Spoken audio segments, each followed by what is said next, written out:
1815 में फ्रांस में जेलर ने कैदियों के एक समूह को भारी रस्सियों का उपयोग करके एक बड़े जहाज को हिलाने के लिए संघर्ष करते हुए देखता है। एक बार जब कार्य पूरा हो जाता है तो जेलर उन कैदियों में से जीन को एक गिरे हुए झंडे को उठाने का आदेश देता है। जीन भारी झंडे को उठाकर सभी को आश्चर्यचकित करते हुए जेलर के पैरों पर फेंककर अविश्वसनीय शक्ति का प्रदर्शन करता है। बाद में यह पता चलता है कि जीन को जेलर से रिहाई मिल गई। उसे अपनी बहन के भूखे बच्चे के लिए रोटी चुराने के लिए सजा सुनाई गई थी। मूल सजा 5 साल थी, लेकिन कई बार भागने के प्रयासों के कारण इसे बढ़ाकर 19 साल कर दिया गया। जेलर ने जीन को एक विशेष दस्तावेज दिया जिसे उसे हर समय अपने साथ रखना होगा, अन्यथा उसे फिर से गिरफ्तार कर लिया जाएगा। जीन काम और आश्रय की तलाश में शहर में भटकता है, लेकिन उसके आपराधिक रिकॉर्ड के कारण उसे हर जगह से भगा दिया जाता है। लोग उसे खतरनाक मानते हैं और उसे में कहीं नहीं रहने देते हैं।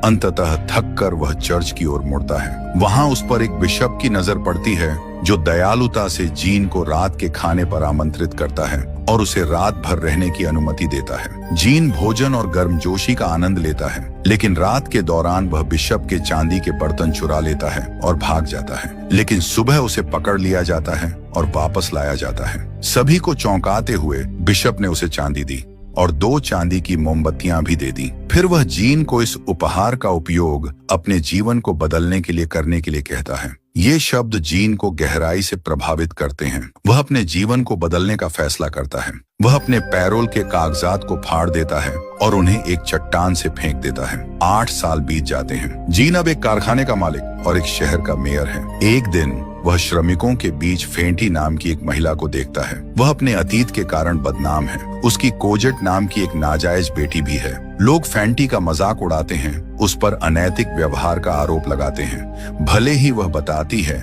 कि जिस आदमी से वह प्यार करती थी उसने उसे छोड़ दिया। कारखाने में काम करने वाले फोरमैन नाम के आदमी ने फेंटी के साथ छेड़छाड़ करता है, लेकिन वह उसे एक थप्पड़ मार देती है, जिसके कारण उसे तुरंत नौकरी से निकाल दिया जाता है। फेंटी जीन से मदद मांगने का प्रयास करती है, लेकिन उसी समय पुलिस कारखाने में प्रवेश करती है। वो ही जेलर जो अब शहर में मुख्य निरीक्षक है, वह जीन को नहीं पहचानता, हालांकि उसका चेहरा जाना पहचाना लगता है। इसके तुरंत बाद एक कर्मचारी गाड़ी के नीचे फंस जाता है। जीन अपार शक्ति दिखाते हुए उसे बचा लेता है। ये देखते ही जेलर को संदेह होने लगता है कि जीन वह पूर्व कैदी है जिसकी वह पिछले 8 वर्षों से तलाश कर रहा है, लेकिन उसके पास अभी तक सबूत नहीं है। इस बीच फेंटी अपनी बेटी की मदद के लिए पैसे जुटाने का प्रयास करती है। वह पहले कोजेट के चित्र वाला एक पेंडेंट बेचती है, फिर खुद के बाल और आखिरकार उसके दांत